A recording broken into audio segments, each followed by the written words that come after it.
ஹalleluya ஹalleluya ஹalleluya ஹalleluya. நம்ம இங்கே பார்க்க போவது இயேசுவானவர் நம்முடைய கர்த்தராகிய இயேசு கிறிஸ்து ஆரம்பித்த அந்த மலை பிரசங்கத்திலிருந்து நம்ம பார்க்க போறோம். आज हम उसी बातों को देखने जा रहे हैं।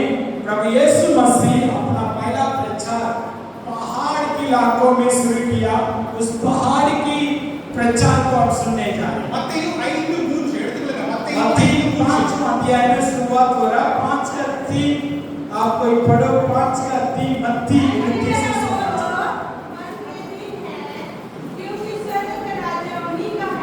हाँ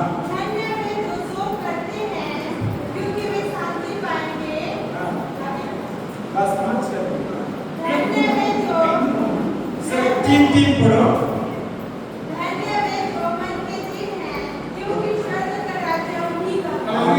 हालेलुया बेटा लोग पढ़ो भाई लोग जो वे जो मन के दिन है क्योंकि स्वर्ग का राज्य उन्हीं का है। पीछे अमरदास पढ़ो बेटा 5 का 3 है वो जो मन के दिन है क्योंकि स्वर्ग का राज्य उन्हीं का है। ஆவியில் எளிமை உள்ளவர்கள் பாக்கியவான்கள். जो मन का दिन वो धन्य है பரலோக ராஜ்யம் அவர்களுடையது. लेकिन स्वर्गीय राज्य उन्हीं की है। சொல்லுங்க பரலோக ராஜ்யம் सब बोले स्वर्गीय राज्य किसकी? யாருடையது? स्वर्गीय राज्य किसकी? जोर से बोले मन के दिन ஆவியில் எளிமை உள்ளவர்கள். आत्मा में मन की दिन में रहने वाला। சொல்லுங்க ஆவியில் எளிமை உள்ளவர்கள். आत्मा में मन में दिन रहने वाला बोले ஆவியில் எளிமை உள்ளவர்கள் பாக்கியவான்கள். அவர்களுடைய ராஜ்யம் பரலோக ராஜ்யம் அவர்களுடையது. क्योंकि मन में जो धन्य व्यक्ति जो मन में दिन क्योंकि स्वर्गीय राज्य उनका है। இன்னொரு மொழிபெயர்ப்புல ஆவியில் எளிமை உள்ளவர்கள் இருக்கிறாங்க, ஏழ்மை உள்ளவர்கள். और एक कई अनुवाद में लिखा मन की दिन की जगह में मन की गरीब। ஆவியிலே அவர்கள் ஏழையாய் இருக்கிறார்கள். आत्मा में वो मन में गरीबता में रहना करके कुछ अनुवाद में लिखा। அவர்கள் பாக்கியவான்கள். उन लोग धन्य हैं அவர்கள் ஆசீர்வதிக்கப்பட்டவர்கள். क्योंकि उन लोग आशीष पाया हुआ वचन है ஏன் அவர்கள் कि ஆசீர்வதிக்கப்பட்டவர்கள்? उनका आशीर्वाद मिला है பரலோக ராஜ்யம் அவர்களுடையது. क्योंकि स्वर्गीय राज्य उन्हीं की है उनका है।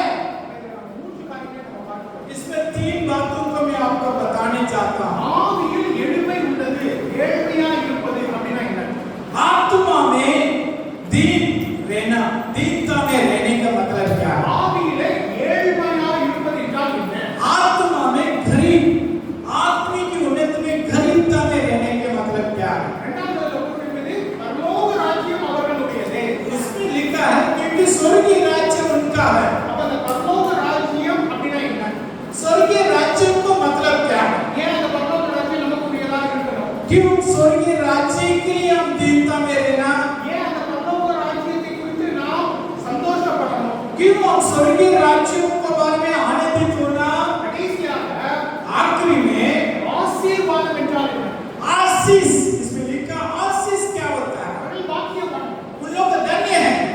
அப்படி பாக்கியவான்னா யாரு? वो धन्य कौन होता है? ஆசீர்வதிக்கப்படுகிறதுனா என்ன? आशीर्वाद की मतलब क्या है? இன்னைக்கு வசனங்களை சொல்லும்போது ரோமர் 12:2 இருந்து சொன்னாங்க. आज जो वचन बोला कोई बच्चे रोमियो को 12 का 2 से बताया। அதுல கூப்பிட்டு நம்முடைய மனமானது புதிதாக வேண்டும். उसी 12 का 2 में जो शब्द लिखा प्रतिदिन हमारा मन में नया बनते जाना। இந்த உலகம் எண்ணுவது போல, இந்த உலகம் சிந்திப்பது போல நாம் சிந்திக்கக்கூடாது. क्योंकि ये संसार जो सोच रहा उसी सोच हमारा अंदर नहीं होना चाहिए। இந்த உலகமானது ஏழை எளியவர்களை தள்ளி கொண்டு விடும். क्योंकि ये संसार गरीब लोगों को धक्का दे देता है। அவங்க பக்கத்திலேயே போக மாட்டாங்க. जब गरीब लोगों के पास ये आदमी लोग नहीं जाते हैं। அவங்கெல்லாம் இருக்கிற இடம் தனி இடமா இருக்கும். गरीब कंगाल या अलग से रहते हैं एक जगह पर। இந்த உலகத்தினுடைய ராஜ்யம் என்பது கர்த்தருடைய ராஜ்யத்திற்கு எதிர்மாறாக இருக்கு. ये संसार की राज्य है और परमेश्वर के राज्यों को हमेशा विरोध होता है। அதான் நம்ம அதை பார்க்கணும். तभी हम देख सकते हैं இந்த நம்முடைய மனம் புதிதாக வேண்டும். हमारा मन नया होना है। இந்த உலகம் சிந்திப்பது போல நாம் சிந்திக்க கூடாது. ये संसार जो सोच रहा वैसा कभी नहीं सोचो। தேவனுடைய வார்த்தை சொல்லுகிற परमेश्वर की कलाम वचन में क्या लिखा है उसी रीति से हम सोचना चाहिए। அப்ப நம்ம முதல்ல பார்க்கிறோம் ஆவியிலே ஏழ்மை. पहले हम देख सकते हैं आत्मिक में गरीबता। என்ன சொல்லுங்க பாப்போம்? बोलो आत्मिक में गरीबता। ஆவியிலே ஏழ்மை. आत्मिक में गरीबता। ஏழையா இருப்பதுனா என்ன? ஏழையா இருப்பது. गरीब गरीब का मतलब क्या होता है? ஏழையா गरीब जैसा रहना कहीं क्या होते हैं? कोई उदाहरण है? ஏழை அப்படினா என்ன? உங்களுக்கு आप पहले ये बताओ गरीब का नाम सुनकर क्या याद आता है? நாம எல்லாரும் என்ன பண்ணா வேற ஒருத்தரை கம்பேர் பண்ணி நான் ஏழையா இருக்கிறேன். कई लोगों का सोच कैसा होता है पता है? दूसरों को जीवन का देखे उससे मैं गरीब उससे मैं अमीर करके दूसरों को कंपेयर करते हैं। சைக்கிள் ஓட்டுறவன் பைக் காரனை பார்த்துட்டு நான் ஏழையா இருக்கிறேன் அப்படிம்பான். अगर आप साइकिल में जा रहा तो बाइक वाला से देखकर बोलते हैं मैं गरीब हूँ। பைக் ஓட்டுறவன் கார் ஓட்டுறவனை பார்த்துட்டு நான் ஏழையா இருக்கிறேன். बाइक चलाने वाला कार चलाने वालों को देखकर बोलते हैं उससे मैं गरीब हूँ। மாருதி 800 ஓட்டுறவன் கிரீட்டா ஓட்டுறவனை பார்த்துட்டு நான் ஏழையா இருக்கிறேன். जो मारुति जो अल्टो 800 चलाने वाला मारुति क्रेटा जो बड़ा कार का देखकर बोलता है मैं उससे भी गरीब हूँ। கிரீட்டா ஓட்டுறவன் மெர்சிடிஸ் பென்ஸ் காரனை பார்த்துட்டு நான் ஏழையா இருக்கிறேன். जो क्रेटा चलाने वाला मर्सिडीज बेंज कार का देखकर बोलता है मैं गरीब हूँ। ऐसे होता है ना जी। ஆனா இங்க ஏழை என்று சொல்வது அது கிடையாது. लेकिन यहाँ गरीबता का बारे में लिखा उसकी बारे में नहीं लिखा। யாரோ ஒருத்தரை கம்பேர் பண்ணி ஏழை அந்த ஏழை இல்ல. दूसरों को मुकाबला करके बोलने वाला गरीबता क्या नहीं है। ஏழைனா என்ன தெரியுமா? गरीबता क्या लिखा? நீங்க எவ்வளவு கஷ்டப்பட்டாலும் உங்களுக்கு பணம் இல்லை. आप कितना भी मेहनत कर रहे हैं आपके पास पैसा नहीं। நீங்க பசியோடு பட்டினியோடு நீங்க நைட் தூங்கிட்டு போறீங்க. आप भूखे के साथ प्यासा के साथ रात सोने के लिए जाओगे। நீங்க எவ்வளவு கஷ்டப்பட்டாலும் உங்க பிள்ளைக்கு பால் கொடுக்கிறதுக்கு கையில காசு இல்லை. आप जितना भी मेहनत करने से भी आपके बच्चों को पूरी रीति से दूध पिलाने के लिए भी पैसा नहीं है। மழை வந்தா வீடு ஒழுகுது. बारिश आने से पानी अंदर आ रहा है। ஒரு நல்ல நாளைக்கு Dress போடுறதுக்கு ஒண்ணும் இல்லை. अच्छा दिन आते हैं लेकिन अच्छा कपड़ा नहीं आते हैं। நீங்க எவ்வளவு கஷ்டப்பட்டாலும் உங்களை ஏழை நிலைமையிலிருந்து வெளியே आप வரலாம். कितना भी मेहनत करने से भी आपकी गरीब की कप्तान से बाहर नहीं आ पा रहे। वही गरीबता அதுதான் ஏழை. वही गरीबता है। எங்க அப்பா அம்மா இருந்திருக்காங்க. लेकिन मेरा मम्मी पापा उसी हालत से आया। அவங்க நான் சொல்லியிருக்கிறேன் நான் பிறந்த வீட்டுல மழை வந்தா ஒழுகும். मैं पहले भी आपसे बोला जिस घर में मैं जन्म हुआ उसी समय हमारा घर के ऊपर छत भी नहीं था। बारिश आने से पानी आता है छतर था। எனக்கு ஒரு தம்பி இருந்தான். मेरे लिए एक छोटा भाई था जन्म हुआ அவனுக்கு ஒரு வியாதி இருந்தது. उसका एक बीमार आ गया। அவனுக்கு மருந்து கொடுப்பதற்கு 50 ரூபாய் இல்லாமல் அவன் இறந்துட்டான். मेरा छोटा भाई को दवाई दिलाने के लिए 50 रुपया ना होने के कारण वो गुजर गया। यही गरीबता है। என்ன பண்ணாலும் அதுல இருந்து வெளியே வர முடியும். कोई भी करने से वो गरीबता से कंगाल से बाहर नहीं आ पा रहे। மீண்டும் மீண்டும் அதிகமாக அந்த ஏழ்மைக்குள்ளேயே போறோம். बार बार उसी गरीबता में हम जा रहे हैं। நான் என்ன பண்ணாலும் அதுல இருந்து வெளியே வர முடியும். वो कोई भी करने से वो गरीबता से बाहर नहीं आ पा रहे। உங்களுக்கு ஒரு மனசு கஷ்டமா இருக்கு. हम गरीबत मन में बहुत दुख होते ஆனா நான் என்ன பண்றது? लेकिन क्या करें पता नहीं। அப்ப நீங்க யோசிச்சு பாருங்க. कभी आप सोच के देखो எங்க அம்மா அந்த இறந்து ஒரு பையனை கையில வச்சிருந்தா உங்களுக்கு எப்படி யோசிச்சு பாருங்க. मेरी माँ का देखो मेरा छोटा भाई मर गया हाथ में रखा मरा हुआ बच्चों का हाथ में रखा उसकी हालत कैसा है। ஒரு 50 ரூபாய் இருந்ததுன்னா இவனை நான் படைச்சேன். ओ 50 रुपया होने से मेरे बेटे का जीवन को मैं वापस लेकर आ सकता। यही गरीबता என்னால நான் என்ன பண்ணாலும் இதுல இருந்து வெளியே வர முடியும். क्योंकि जो भी करने से गरीब से बाहर नहीं आ पा रहा। எங்க அம்மா படிச்சவங்க எங்க அப்பா படிச்சவங்க. मेरा मम्मी अच्छा पढ़ी लिखी थी मेरा पापा भी अच्छा पढ़ा लिखा था। எங்க அப்பாவும் கஷ்டப்பட்டவங்க. मेरा पापा भी उसी जीवन से आया அவரும் நல்லா கஷ்டப்படுறாரு. वो भी अच्छा गरीबता में था ஆனா அது வந்து வெளியே வர முடியும். उससे उन लोगों को बाहर नहीं आ पा रहा था। அப்ப அந்த ஏழ்மையிலிருந்து வெளியே வரணும் அப்படின்னு சொன்னா इसका मतलब जब गरीबता से बाहर आने के लिए வெளியில இருந்து ஒருத்தர்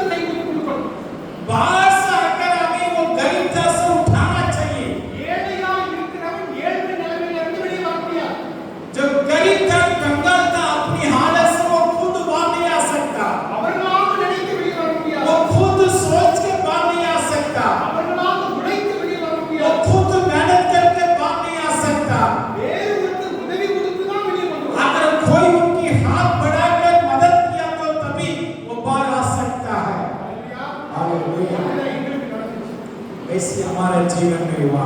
எங்க அம்மாவுக்கு தெரிந்த ஒரு ஜெரால்ட் ராஜ் அப்படின்னு मेरी मम्मी का एक मित्र था, जेराल्ड राज करके एक भाई था। அவர் தான் ஒரு பெரிய ஒரு வேலையை எங்க அம்மாவுக்கு பார்த்து கொடுத்தாரு. वही तो एक बहुत बड़ा काम को मेरी मम्मी को दिलाया। அந்த வேலை கிடைத்த பிறகுதான் எங்களுடைய உயர்வு வராது. जब भी मेरा मम्मी एक अच्छा काम के लिए जाने लगी तभी हमारा गरीब का खंगाला खत्म होने அவர் लगा। ஏழை நிலைமையில இருக்கிறவங்க அவர்களாக நினைத்து வெளியே வர முடியாது. मैं कहने का मतलब यही है, गरीब अपने आप बाहर आना मुश्किल है।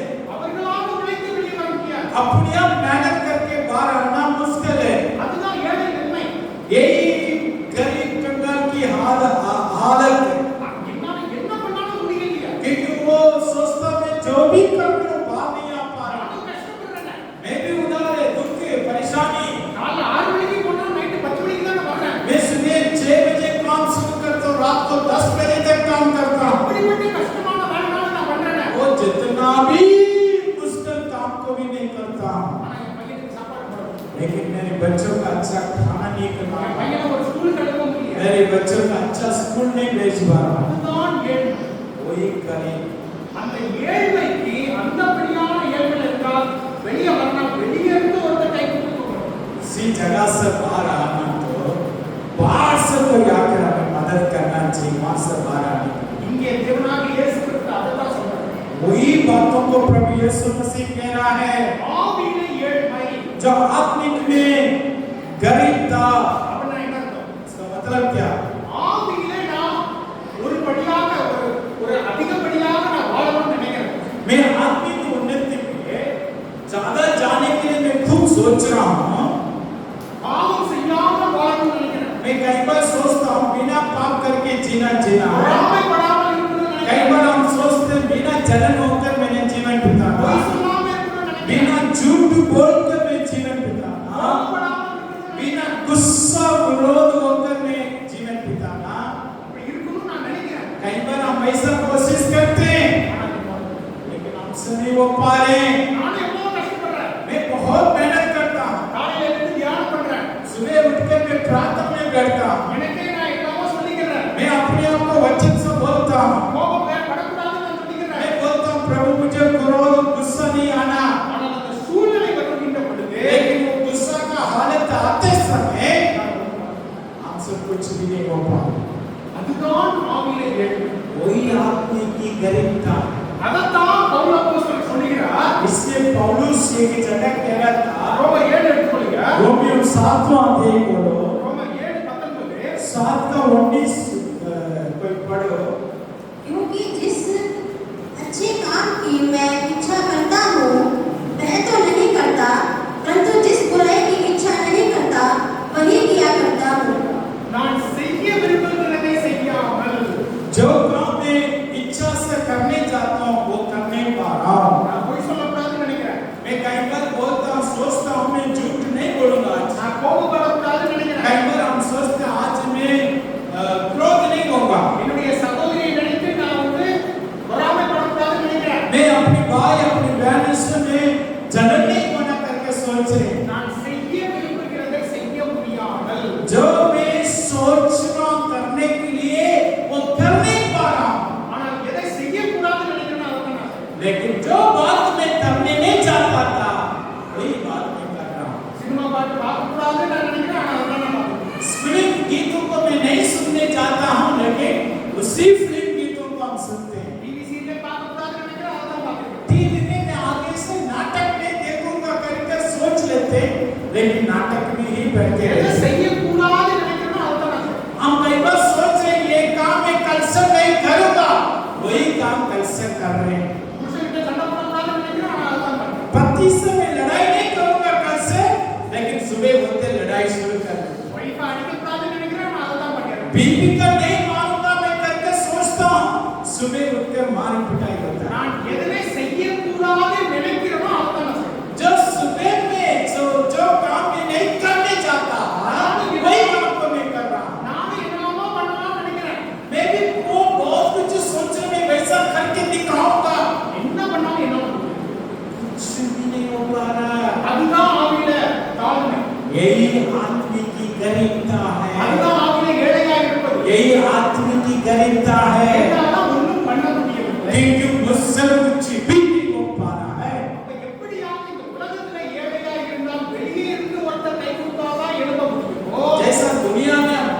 होने से अगर बाहर से कोई हाथ धर के लेगा तो அதே மாதிரி वैसा ही है ஆவியில் ஏழையாய் இருக்கும்போது आदमी की गरीबता में रहते समय இன்னொரு ஒரு ரட்சகர் வந்து கை தூக்கினானா உங்களால हमें रक्षक उदारदाता उदार करने वाला आकर हमें हाथ पकड़ कर उठाएगा तो तभी बात आ सकती ரோமர் 7:19 என்ன சொல்றாரு நான் என்ன செய்ய வேண்டும் என்று நினைக்கிறேனோ அதை நான் செய்ய முடியல बेटा एक जगह बैठ जाओ रोमियो में क्या लिखा है साथ में जो बात मैं करने के लिए सोच रहा था वो कर नहीं पाया 24வது வசனத்துல சொல்கிறார் लेकिन उसी रोमियो को 7 का 24 में कह रहा था நான் பரிதாபமான மனிதன் पढ़ो मैं 24 कैसा अभागा मनुष्य हूँ मैं कैसा अभागा मनुष्य अब हा मनुष्य हूं मुझे इस मृत्यु की देह से कौन छुड़ाएगा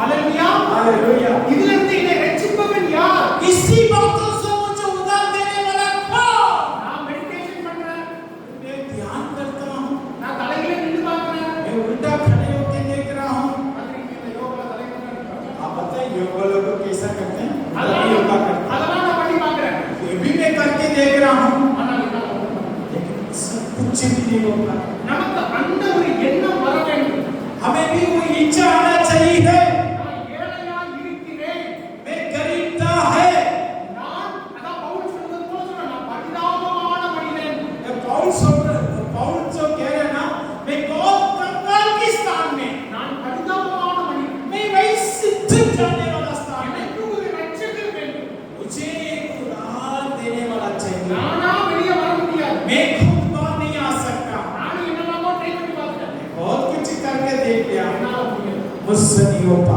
அப்ப எனக்கு ஒரு ரட்சகர் इसका मतलब मुझे छुड़ाने वाला एक चाहिए அந்த ரட்சகர் இருந்தால்தான் என்ன வெளியே போகும் वो छुड़ाने वाला होने से ही मुझे वहां से छुड़ाएगा அதுதான் ஆவியிலே வாழ்வு यही आत्मिक की दीनता गरीबता ஹalleluya हालेलुया அப்ப என்ன வேணும் முதல் காரியம் என்ன முதல் குறிப்பு என்ன पहला पॉइंट क्या याद आ रहा तो बता दे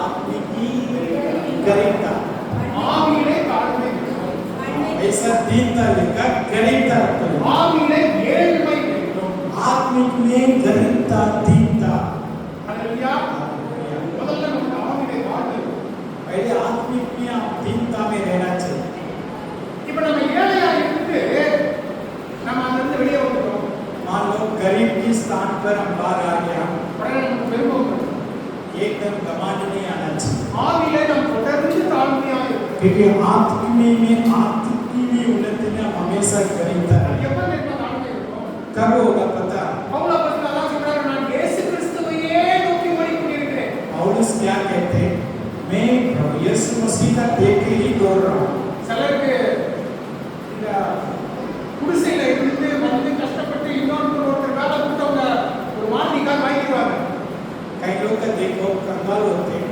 अचानक अच्छा काम मिलते हैं तो गाड़ी ले लिया तो அதுக்கப்புறம் அவங்க கூட இருக்கிறவங்க எல்லாரும் என்னமோ மட்டம் கட்டி தான் பார்ப்பாங்க उसके बाद अमीर बनने के बाद दूसरी गरीब लोगों को बहुत नीचे करके देखता है அவங்க என்னமோ ஒரு மாநிலக்காக வரணும் அவங்க என்னமோ அந்த உலகத்துக்கே ராஜாவாயிட்ட மாதிரி लेकिन कार मारुति कार लेने से वो अपने आप सोचता मैं संसार के राजा बन गया நம்ம ஏதோ இந்த ஒரு புதிய ஒரு சபைக்கு வந்துட்டோம்னா நம்ம என்னமோ ஆவியில ஒரு பெரிதான ஒரு சாதனை பண்ணிட்டோம்னு நினைக்க கூடாது हम कभी ये नहीं सोचना नया कलीसिया में आके हम बहुत कुछ करके देख लिया நாம் சிலுவையை நோக்கி ஓடிக்கொண்டே இருக்கணும் क्योंकि हम क्रूस की तरफ से दौड़ना நாம் சிலுவையை பார்த்துக்கிட்டே இருக்கிறோம் हम क्रूस का देखते रहेगा तो நமக்கு தாழ்வு இருக்கிட்டே இருக்கும் हमें दिखता रहेगा பவுலை போல நாம் செய்யணும் पौलुस जैसा नहीं करना பவுலை போல நாம் உலகத்தை கலக்க வேண்டும் पौलुस की समझ दुनिया के हिलाना நான் பண்ணியிருக்கிறது கொஞ்சம் தான் थोड़ा सा शुरुआत किया பவுலை போல நாம் கலக்கணும் पौलुस जैसा मैं करते करना யோவானை போல எனக்கு தரிசனம் வேண்டும் யோहन्ना जैसा मुझे दर्शन चाहिए பரிசுத்த ஆவியினுடைய எல்லா வரங்களும் எனக்கு வேண்டும் पवित्र आत्मा का हर एक वरदान मुझे चाहिए பரிசுத்த ஆவியினுடைய எல்லா பணியும் எனக்கு வேண்டும் पवित्र आत्मा का हर एक ज्ञान मुझे चाहिए பவுல் அப்போஸ்தலனை இப்படியாக அந்த ஆவிகள் சொல்லுது அந்த அசுத்த ஆவிகள் சொல்லுது पौलुस को एक बार अशुद्ध आत्मा ने वैसा बोल रहा அவன் இந்த உலகத்தை விட்டு கலந்தவன் அல்ல पौलुस सिर्फ इसी राज्यों में हिलाने वाला नहीं அசுத்த ஆவிகள் शैतान सब बोल रहा था पौलुस की बारे में, எனக்கு இயேசு கிறிஸ்துவை தெரியும், वो कह रहा था मैं यीशु का भी जानता हूँ, எனக்கு பவுலையும் தெரியும். मैं पौलुस का भी जानता हूँ। அவன் வந்து இந்த உலகத்தை மட்டும் கலக்கல, पौलुस इसका मतलब ये संसार का नहीं उठाया, அந்த கால உலகத்தையும் கலக்கியிருக்கிறான். अंतलोक में भी जाकर वो हिला के रखा। हम भी वैसा रहना। இந்த கிராமத்தை மட்டும் நம்ம கலக்கக்கூடாது, सिर्फ इस कतराली का अंदर ही हमारा काम नहीं होना चाहिए, பஞ்சாபை மட்டும் கலக்கக்கூடாது, सिर्फ पंजाब के अंदर हमारा काम नहीं होना चाहिए, இந்தியாவை மட்டும் கலக்கக்கூடாது, सिर्फ इंडिया के अंदर हमारा काम नहीं होना चाहिए, உலகத்தையே கலக்கணும் आप மட்டும். पूरी संसार का ही हिलाने वाला नहीं होना चाहिए। அந்த கால சக்திகள் சொல்லும், अंधकार अंध लोगों को भी हिला के रखना है। எனக்கு இயேசுவை தெரியும், हाँ, शैतान कहना चाहिए मुझे यीशु को मैं जानता हूँ, எனக்கு பவுலை தெரியும், मैं पौलुस का जानता हूँ, எனக்கு இளையராஜாவை தெரியும். मुझे इளையराजा का जानता हूँ। நீ யார்? ஹalleluya. हालेलुया। அப்ப நாம் அப்படிப்பட்டதான வளர்ச்சியை நம்ம பார்க்கணும். वैसी उन्नति को हम देखना है। ஒவ்வொரு டைம்ல நம்ம பார்க்கும்போது ஆவியில தாழ்வு உள்ளவர்களாக இருக்கணும். हर एक समय में आत्मिक में दीनता में रहना। ஹalleluya. हालेलुया। ஆவியிலே தாழ்வு உள்ளவர்தான் முதலாவது காரியம். आत्मिक की उन्नति की दिन में रहना पहले आशीष है। அது முதலாவது காரியம். वो पहला आशीष है। நாம் இரண்டாவது என்ன பார்க்கிறோம்? दूसरा क्या देखते हैं? தேவனுடைய ராஜ்யம் அவர்களுடையது. परमेश्वर की राज्य उनका है, தேவனுடைய ராஜ்யம் அவர்களுடையது. क्योंकि परमेश्वर की राज्य उनका है। நீங்க இந்த மலை பிரசங்கத்துல உள்ள அடுத்த காரியங்களை நீங்க பார்த்தீங்கன்னா इस पाठ की संदेश में आगे देखने से எல்லாம் எதிர்காலத்தில் இருக்கும். आप सारी बात आने वाला बातों को यीशु बता रहा है। அவர்கள் திருப்தி அடைவார்கள். वो तृप्त हो जाते हैं इधर, அவர்கள் எதிர்காலத்திலே தன்னை பெற்றுக் கொள்வார்கள். वो भविष्य में भलाई का आशीर्वाद लेता है, எதிர்காலத்தில் இப்படியாக அவர்கள் பெற்றுக் கொள்வார்கள். भविष्य में वैसी आशीर्वाद पाएंगे। ஆனால் இந்த ஒரு காரியமும் இன்னொரு ஒரு காரியம் மட்டும்தான் நிகழ்காலத்தில் இருக்கும். लेकिन यही बात है हकीकत में होता है, இன்று நடக்கும். आज जो होता है। நீங்கள் ஆவியிலே தாழ்மையாக இருந்தால் இன்று நீங்கள் பரலோக ராஜ்யத்திலே போவீர்கள். आदमी की उन्नति में दीनता से रहेगा तो हम स्वर्गीय राज्य में पहुंचेंगे, இந்த பரலோக ராஜ்யம் உங்களுடையது. क्योंकि स्वर्गीय राज्य आपका है। இங்கே உங்களுடையது. आज ही आपको वो राज्य है, இங்கே அது உங்களுடையது. इसी जगह भी आपका है। இப்பொழுது அது अभी करके लिखा, சொல்லுங்க பாப்பா. இன்று இப்பொழுது பரலோக ராஜ்யம் உங்களுடையது. आप कह सकते हैं आज ही अभी इसी मिनट से स्वर्गीय राज्य लेगा। बोले எப்போ அது உங்களுடையதா இருக்கும்? कब स्वर्गीय राज्य तेरा बदलेगा?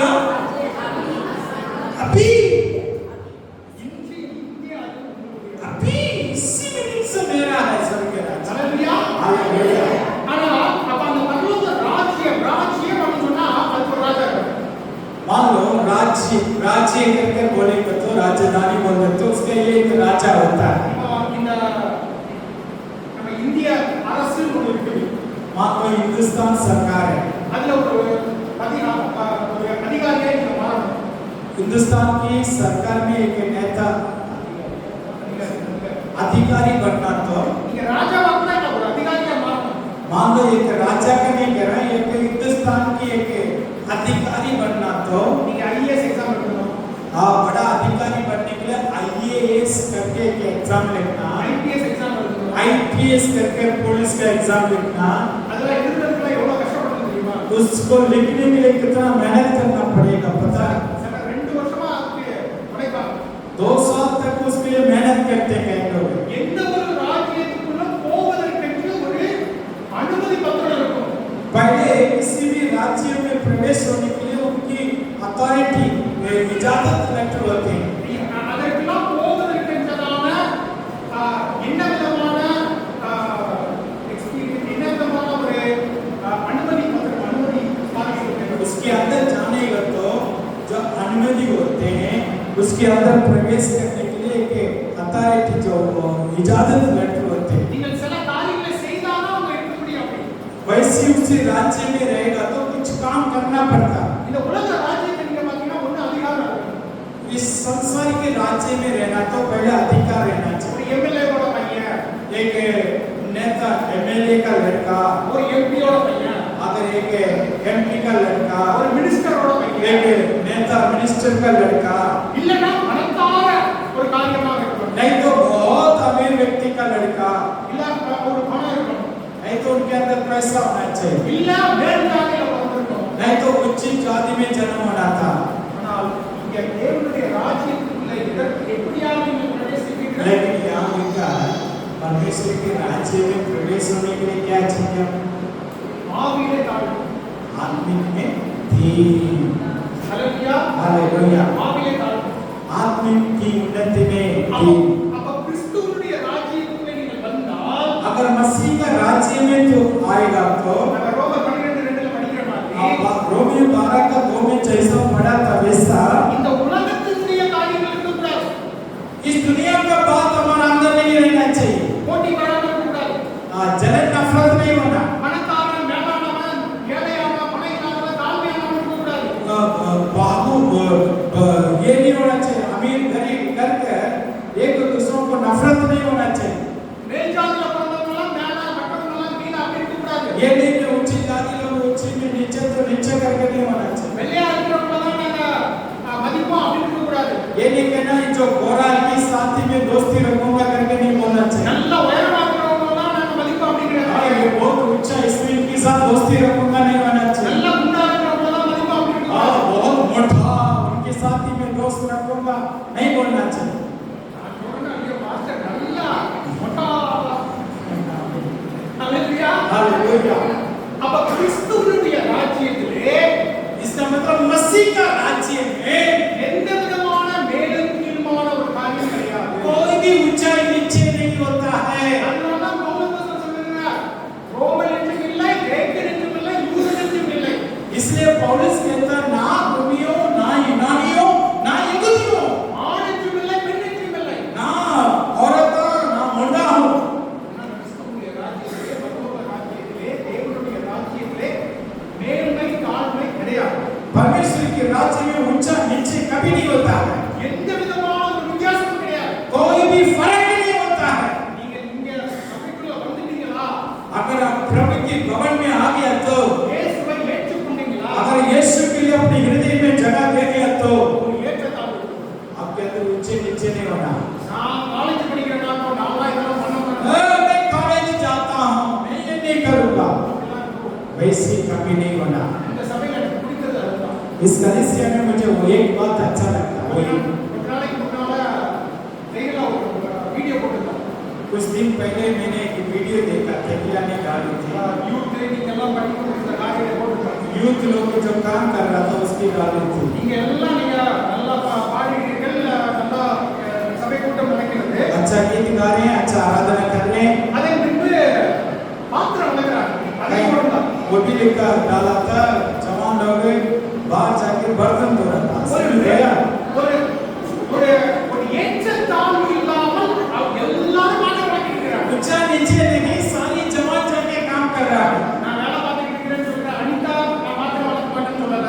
अनिता इन्हें तुमका नहीं कहकर बोल रही, நான் இங்கிலீஷ் மேஜர் படிக்கிறேன் அப்படின்னு ஷிவ் வந்து பாத்திரம் வளர்க்க மாட்டேன்னு मैं சொல்லல. तो इंग्लिश कोर्स लेकर पढ़ रहा हूँ, मैं नहीं करूँगा करके नहीं बोल रही। நான் பிசினஸ் பண்றேன்னு சொல்லிட்டு பிரீத்தி சிஸ்டர் பாத்திரம் வளர்க்காம இல்லை. हाँ, प्रति सिस्टम में बहुत बड़ा दुकानदार हूँ, मालिक हूँ, ये नहीं बोल रही है।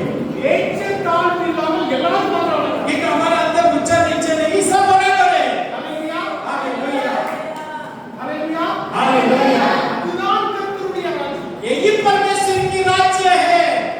சரி அங்க ஸ்பர்ஜனை கட்டி லாயர் நீங்க பண்ணலையான்னு கேட்கறாங்க. लायक से पूछ रहा क्या आपने किया, बर्तन धोया? அவன் பண்ண வீடியோ நான் பார்க்கல, அவன் பண்ணிருப்பான். वो कर रहा हुआ बर्तन में देखा नहीं। ஸ்பர்ஜன் உனக்கு எது வேற எங்க இல்ல, உங்க அம்மா தான். अर्जुन तेरा दुश्मन बाहर नहीं है, तेरी मम्मी है। ஹல்லேலூயா. हालेलुया। அப்ப கர்த்தருடைய ராஜ்யத்திலே परमेश्वर की राज्य में ஏற்றத்தாழ்வு கிடையாது. ऊपर नीचे नहीं है। நான் பணக்காரன், मैं अमीर हूँ, நான் நிறைய படிச்சவன், मैं बहुत पढ़े लिखा हूँ, நான் பார்ப்பதற்கு அழகா मैं இருக்கிறேன், दिखने में सुंदरता हूँ, நான் மேல் ஜாதியில मैं பிறந்தவன், उच्च जाति में हूँ, நான் டெல்லியில பிறந்தவன், मैं दिल्ली में जन्म हुआ हूँ, எங்க அப்பா எம்எல்ஏ, मेरा पापा एमएलए है, எங்க அப்பா இந்த ஊர்லயே பணக்காரன், मेरा पापा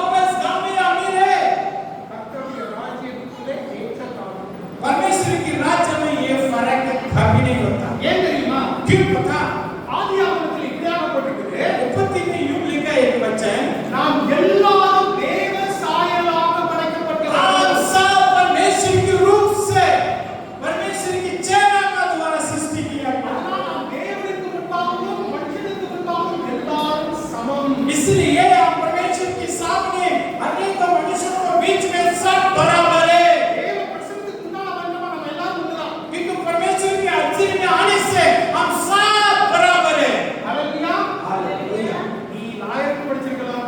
हो सकता लायक के पढ़ाई करो, இந்த பஞ்சுக்குலாவிலே பெரிய பிசினஸ் உமனா இருக்கலாம். आप पंचकुला में बड़ा बिजनेस कर रहा हो, நீ பஞ்சுக்குலாவில பீட்டா ஓட்டுறவனா இருக்கலாம். आप पंचकुला में बड़ा कार चलाने वाला हो, நீ பைபிளை 25 நேரம் படிச்சவனா हो இருக்கலாம். सकता बाइबल का 25 बार तूने पढ़ लिया हो, ஒவ்வொரு நாளும் பிரசங்கம் பண்றவனா இருக்கலாம். रोज ही प्रभु की प्रचार करने वाला हो। கர்த்தருடைய பிரசன்னத்துக்கு முன்பாக போனா अगर परमेश्वर की समूह में जाने से நாம் எல்லாரும் சமம். हम सब बराबर दिखते हैं, நமக்கு ஒரு வித்தியாசம் கிடையாது. हमारे अंदर कोई फर्क नहीं होता है, உங்களுக்கு எனக்கு வித்தியாசம் கிடையாது. आप और मेरे लिए फर्क नहीं होगा, சின்ன பையனுக்கு எனக்கு வித்தியாசம் கிடையாது. छोटा बच्चे मेरे लिए फर्क नहीं होगा, பிரசங்கமே பண்ணாதவங்களுக்கு பிரசங்கம் எப்பவும் பண்றதுக்கு ஒரு வித்தியாசம் जो கிடையாது. प्रचार नहीं करने वाला हमेशा प्रचार करने वालों को फर्क नहीं होगा। ஏன் தெரியுமா? क्यों पता?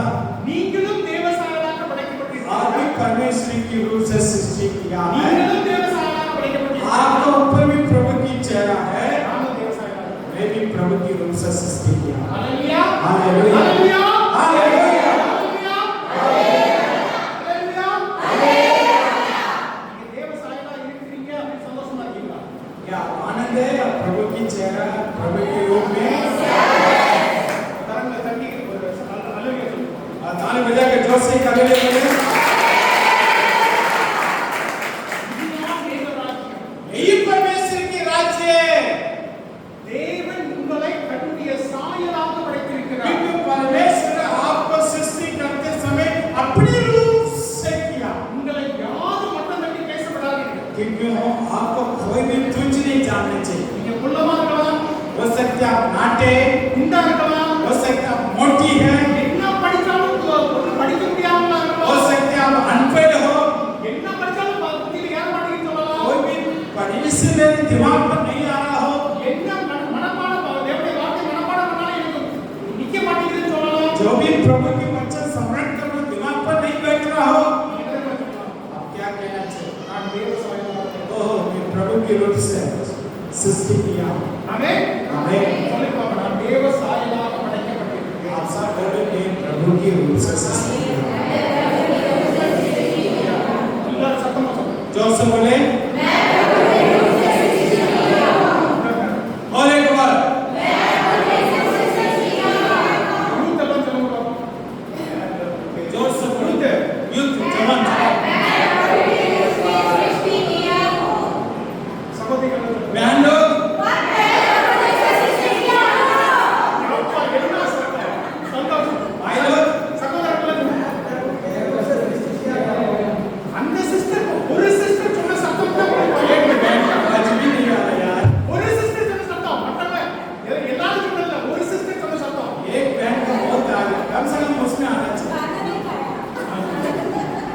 சொல்லுங்க. बोले जी एक बार 1 2 3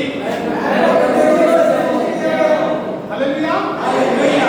தேவ சாயலாக படைக்கப்பட்டிருக்கிறேன். क्योंकि मैं परमेश्वर के रूप से सृष्टि किया। ஆமென். நாம் எல்லாரும் சமம். आप सब प्रभु की हाजिरी में बराबर। தேவனுடைய வசனத்துக்கு முன்பாக தேவனுக்கு முன்பாக தேவ சாயலாக படைக்கப்பட்ட ஒவ்வொருவரும் சமமாக परमेश्वर की हाजिरी में प्रभु के द्वारा सृष्टि किया, हम सब प्रभु की हाजिरी में बराबर। அதுதான் தேவனுடைய ராஜ்யம். कोई प्रभु की राज्य है, இந்த ராஜ்யத்துல என்ன நடக்குது?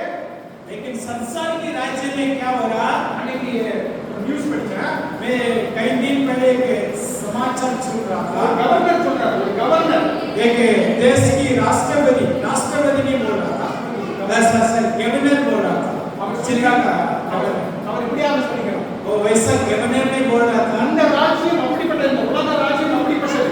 क्योंकि मैं इसलिए बोल रहा था संसार का राज्य वैसा है। பெண்களுடைய ஒரு கல்லூரியில போய் இப்படி சொல்றாரு. एक औरत की जो कॉलेज में जाकर वो गवर्नर ने एक स्टेटमेंट दे रहा था, நீங்கள் ஐஏஎஸ் ஆபீசர்களாகவோ மிலிட்டரி ஆபீசர்களாக ஆவதற்கு முன்பாக நீங்கள் ஒரு நல்ல பெண்ணாக இருக்க கற்றுக்கொள்ளுங்கள், நல்ல தாயாக இருக்க கற்றுக்கொள்ளுங்கள். वो क्या बोल रहा है? हाँ, बड़ा आईएएस ऑफिसर हो और आर्मी नेता क्या कप्तान हो, उससे पहले आप एक अच्छा औरत रहो, एक अच्छा धर्मपत्नी जैसा रहना सीखो। என்ன அர்த்தம் சொல்றாங்க? उसका मतलब क्या पता? பெண்கள்னா தாயாரா இருக்கணும். उनकी सोच यही है, अगर औरत होगा तो सिर्फ घर की माँ ही बनना, நீங்க ஆபீசர் ஆகக்கூடாது. आप बड़ा नेता नहीं बनना, ऑफिसर नहीं बनना। क्यों? நீங்க எல்லாம் ஆண்களுக்கு அடிமை. क्योंकि उनकी कहने का यही है, औरत हमेशा आदमी के लिए दीनता में रहना। ஹரியானாவுடைய இதற்கு முன்பாக இருந்த சீஃப் மினிஸ்டர் क्या சொல்றாரு? हाँ, एक बार हरियाणा का इससे पहले के मनोहर कट्टर करके एक चीफ मिनिस्टर ने बोला था, பெண்கள்னா சபையில் அறையில தான் இருக்கணும். क्योंकि औरत की काम है रसोई में रहना है।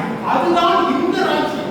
यही बात सुनने के लिए इस संसार का राज्य में होता है। ஆனால் இந்த ராஜ்யம் என்ன தெரியுமா சொல்லுது? लेकिन बाइबल की राज्य क्या कहते हैं? பழைய ஏற்பாட்டு காலத்திலே जो पुराना समय से लेकर அதுல ஒரு பெண் இருக்கிறாள். पुराना नियम में एक औरत के बारे में लिखा, படையை அவர் முன்னேறி சென்று நடத்திருக்கார். कि एक बहुत बड़ा सेनाओं को वो आगे जाके अगुवाई कर रहा था। कौन पता बोलते हैं? किसी का गेस कर सकते हैं? நாம் அதை जो औरत है एक बहुत बड़ा सेना का लीड कर रही है। तेबोरा, सब बोलो क्या है? न्याय किताब में आते हैं, क्या नाम है? तेबोरा। நமக்கு நம்முடைய வேதாகமம் என்ன சொல்லுவது என்று தெரியாததால் தான் நம்ம இப்படி இருக்கிறோம். क्योंकि हमें नहीं पता था हमारा धर्म पवित्र बाइबल में क्या सिखा रहे हैं, ये नहीं जानने के कारण हम दीनता में रहते हैं। என்னைக்கு இது என்ன சொல்லுது, நான் யார் என்பதை இது எனக்கு சொல்லுது அப்படிங்கிறத நான் புரிந்து கொண்டேன் என்றால், ये पवित्र वचन मेरा बारे में क्या लिखा, क्या बोल रहा है, ये समझेगा तो मेरी हालत में बदल जाएगा। ஹல்லேலூயா. அதனால தான் நான் உங்களுக்கு சொல்றது, நீங்க திரும்ப திரும்ப அதை படிங்க. इसलिए मैं बार-बार कहता हूँ, बार-बार इसका पढ़ो, पढ़ो, पढ़ो, மனப்பாடம் பண்ணுங்க. स्मरण करो அதனை நீங்கள் திரும்ப திரும்ப சொல்லுங்க. और बार-बार इसका हकीकत करो, அப்பொழுதுதான் உங்களுடைய நிலைமை மாறும். तभी आपकी हालत बदलेगी। ஹல்லேலூயா. ஹல்லேலூயா. நீங்கள் அனைவரும் தேவ சாயலாக இருக்கிறீர்கள். क्योंकि आप सब परमेश्वर के रूप से हैं, நீங்கள் ஒவ்வொருவரும் தேவ சாயலாக இருக்கிறீர்கள். आप सब परमेश्वर की चेहरा। அதனாலதான் தேவனுடைய ராஜ்யத்திலே நீங்கள் அனைவரும் சமமாக இருக்கிறீர்கள். इसलिए परमेश्वर के राज्य में आप सब बराबर। ஹல்லேலூயா. முதலாவது நம்ம என்ன பார்த்தோம்? पहले हमने क्या देखा था? ஆவியிலே ஏழ்மை. आत्मिक में दीनता। இரண்டாவது நம்ம என்ன பார்த்தோம்? தேவ ராஜ்யத்திலே நாம் தேவ சாயலாக இருப்பதால் எல்லாரும் சமம். दूसरा हमने देखा परमेश्वर के राज्य में आप प्रवेश होने से सब बराबर। அப்ப நாம எல்லா சபைக்கு வந்தோம்னா ஒருத்தருக்கு ஒருத்தர் உயர்த்துவதில் இருக்கணும். आप जब भी कलीसिया में आते हैं, एक दूसरों को तारीफ करने में रहना चाहिए, ஒருத்தர் ஒருத்தர் மட்டும் தரக்கூடாது. हमेशा दूसरों को नीचे नहीं करना। இந்த மாதிரி நீ குள்ளமா இருக்கிற, குண்டா இருக்கிறன்னு நம்ம சொல்லக்கூடாது. कभी ये नहीं बोलना है मुझसे तो नाटा है, मुझसे तो मोटा है करके नहीं बोलना। நாம் ஒருத்தர் ஒருத்தர் உயர்த்துகிறவர்களாக. एक दूसरे को तारीफ करना चाहिए कलीसिया में। ஹல்லேலூயா. हालेलुया। கடைசியாக நம்ம ஒரு காரியத்தை பார்க்கிறோம். आखिरी में एक पॉइंट को देखें, அவர்கள் பாக்கியவான்கள். वो धन्य है, அவர்கள் ஆசீர்வதிக்கப்பட்டவர்கள். वो आशीष पाया है। ஆவியிலே ஏழ்மை உள்ளவர்கள் பாக்கியவான்கள். பரலோக ராஜ்யம் அவர்களுடையது. धन्य जो व्यक्ति आप में जो दीनता में क्योंकि स्वर्गीय राज्य उनका है। ஆசீர்வாதமானதுதான் என்ன? आशीर्वाद पाना, आशीर्वाद जैसा बदलने के मतलब है। இன்னைக்கு மனப்பாட வசனம் சொல்லிட்ட பொழுது சங்கீதம் 23 நாம கேட்டோம். एक बच्चा बोल रहा था वचन संहिता 23वां अध्याय को, கர்த்தர் மேய்ப்பனாய் இருக்கிறார். यहोवा मेरा चलना है, நான் தாழ்ச்சி அடையேன். मुझे कोई कम गठी नहीं होगा। நாம் அதை எப்படியாக எடுத்துக்கொள்கிறோம்? நான் தாழ்ச்சி அடைய மாட்டேன். हम दम गठी में नहीं जाएंगे। நான் பாக்கியவான் அப்படின்னா நான் ஆசீர்வதிக்கப்படுகிறேன். धन्य का मतलब मैं आशीष पाया, நான் சுகமாக இருப்பேன். मैं चंगाई पाया, நான் மேன்மைப்படுத்தப்படுவேன். मैं उच्च स्थान में जा रहा हूं, நான் வாளாக இல்லாமல் தலையாக மாறுவேன். मैं पूंछ नहीं सिर बनूंगा, நான் ஏழ்மை நிலைமையிலிருந்து உயர்த்தப்படுவேன். मैं गरीब कंगाल से मैं उच्च स्थान में जाऊंगा। பைபிள் இதெல்லாம் சொல்லுது. बाइबल ये सारे में बताता है। ஆனா அதே சங்கீதம் 23 என்ன சொல்லியிருக்குது? उसी वचन संहिता में और एक बार क्या लिखा, என் பாத்திரம்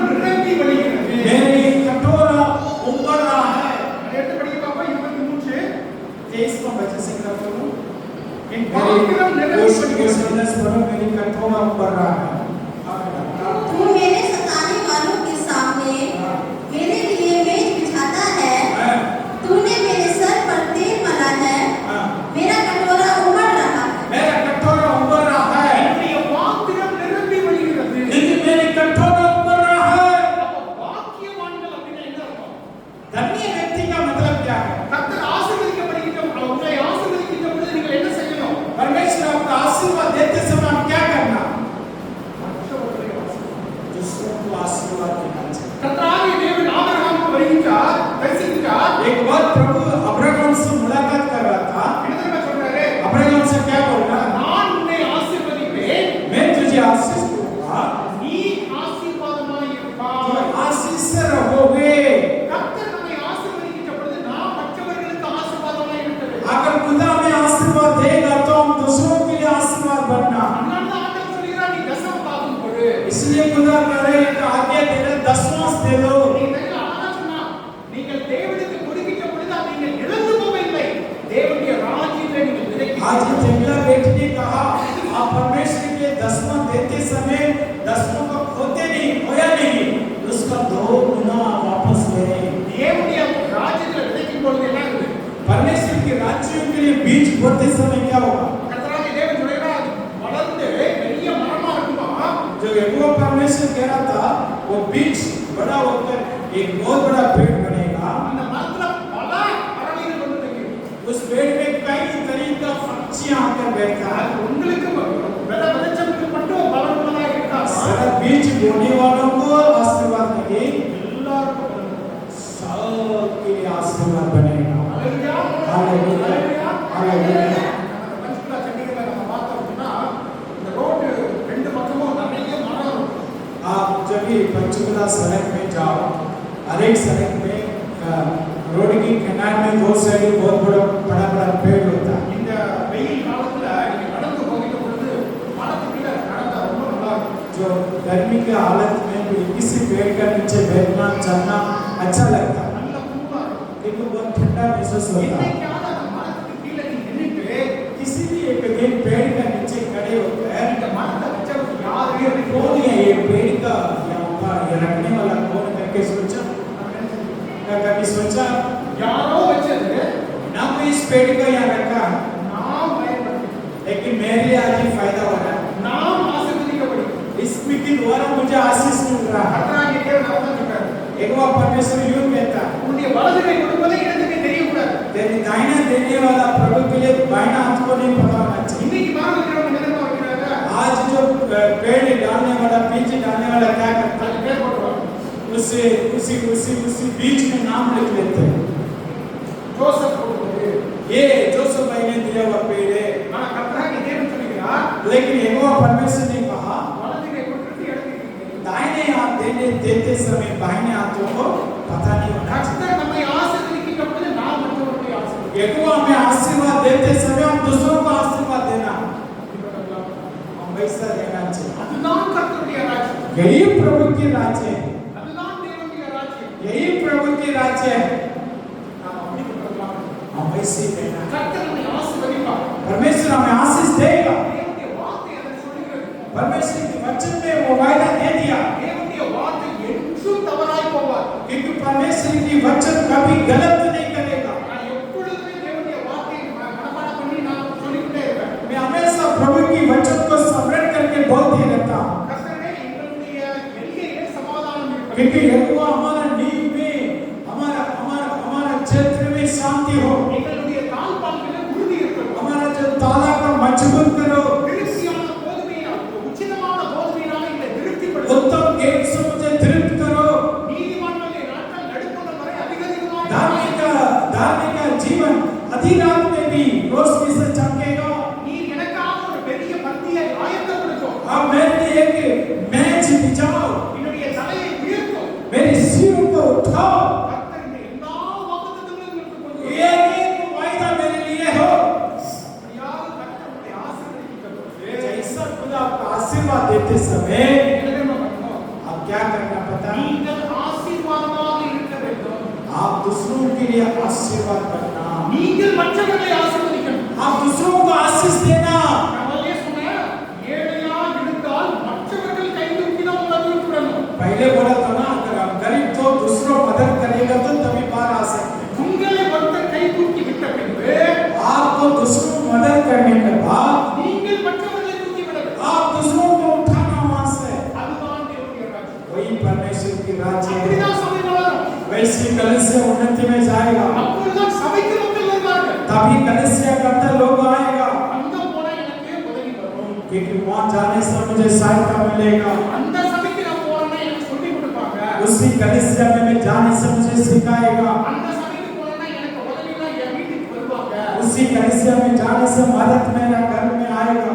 உங்களுக்கு உதவி வந்தது போல நீங்கள் மற்றவர்களுக்கு பாக்கியவான்களாய் இருக்கணும். आपकी जो मदद मिल रहा है वो मदद के लिए, वो दूसरों को मदद के लिए आप हाथ बढ़ाना, அப்பொழுதுதான் நீங்கள் ஆபிரகாமுடைய குமாரர்கள். तभी आप अब्राहम की संतान बनोगे, அப்பொழுதுதான் நீங்கள் ஆபிரகாமுடைய குமாரத்திகள். तभी आप अब्राहम की बेटियां बनोगे। ஆண்டவர் என்ன சொல்கிறார்? நீ ஆபிரகாமே, நான் உன்னை ஆசீர்வதிப்பேன், நீ மற்றவர்களுக்கு ஆசீர்வாதம். अब्राहम से खुदा कह रहा, मैं तुझे आशीष दूंगा, आप दूसरों को आशीष बनोगे। हालेलुया. நான் ஆசீர்வாதமாய் இருப்பேன். आप सब बोलो, मैं आशीष से रहूंगा, நான் ஆசீர்வாதமாய் இருப்பேன். मैं दूसरों के लिए आशीष बनूंगा। நான் ஆசீர்வாதமாய் இருப்பேன். पहले बोलना, मैं आशीष से रहूंगा, मैं दूसरों को आशीष से रखूंगा। हालेलुया. Hallelujah, hallelujah. प्रभु जो हमें दिया देता, उसमें से दूसरों को देना चाहिए। क्या क्या हमने देखा? मन में दिए, ओके ओके। बोलो बेटा, किसी ने कहा क्या? बोलो, जोर से बोलो। हैं? हाँ, वो दूसरा पॉइंट। तीसरी पॉइंट क्या? हैं? हाँ, बहन लोग का आवाज ऊंचा है। मैं आशीष से रहूंगा, दूसरों को भी। அனிதா, நீங்க 3 பாயிண்ட் சொல்லுங்க. நீங்க எல்லாம் அதை கேட்டு நீங்க சொல்லுங்க. अनिका, 3 पॉइंट जोर से बोलो, देख के बच्चों को बताए। बोलो, बोले यार। சத்தமா சொல்லுங்க. சத்தமா சொல்லுங்க. எனக்கே கேட்க மாட்டீங்க. नहीं, अनिता जो बोल रही है उसका पीछे जवाब बोलना। बोलो बेटी।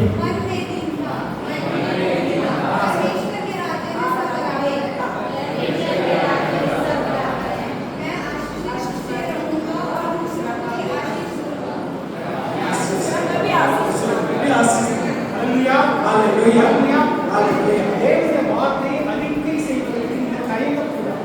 परमेश्वर की वचन को अंगीकार करते समय कभी पीछे नहीं हटना। நீங்க தேவனுடைய வார்த்தையை அறிக்கை செய்ய செய்யதான் அது உங்களுடைய வாழ்க்கையில परमेश्वर की वचन को अंगीकार करते करते करते करते ही आपकी खुद की जीवन में आशीष मिलेगा। நான் இந்த சபையிலே நான் அந்த வித்தியாசத்தை பார்க்கிறேன். इसी कलीसिया में मैं फर्क को देख रहा हूँ। யார் தேவனுடைய வார்த்தையை அறிக்கை செய்கிறார்களோ जो व्यक्ति प्रभु की वचन को अंगीकार कर रहे हैं, அவங்களுக்கு டேலண்ட் இல்லாம இருக்கலாம். हो सकते उसकी ज्ञान नहीं हो, ஆனா அவங்க உடம்புலே இருக்கு. लेकिन वो उन्नति में जा रहा है। ஒரு 3-4 வருஷத்துக்கு முன்னால சிஸ்டர் இப்படியா சொன்னாங்க. 3 साल पहले बहन मास्टरी वैसा बोल रही थी, பிரதர் எங்க பொண்ணுங்க வந்து இங்கிலீஷ்ல பேச மாட்டேங்கிறாங்க. मेरा बच्चों अंग्रेजी में नहीं बोल रही है।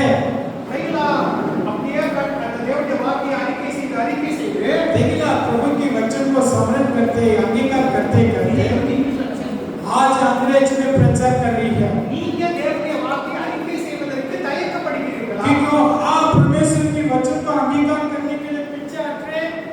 நீங்க வாயை திறந்து நீங்க சொன்னாதான் आप मुंह खोलकर बोलने से ही உங்களுக்கு ஆசீர்வாதம். आपके अंदर आशीष मिलेगा। हालेलुया. Hallelujah, hallelujah. हालेलुया।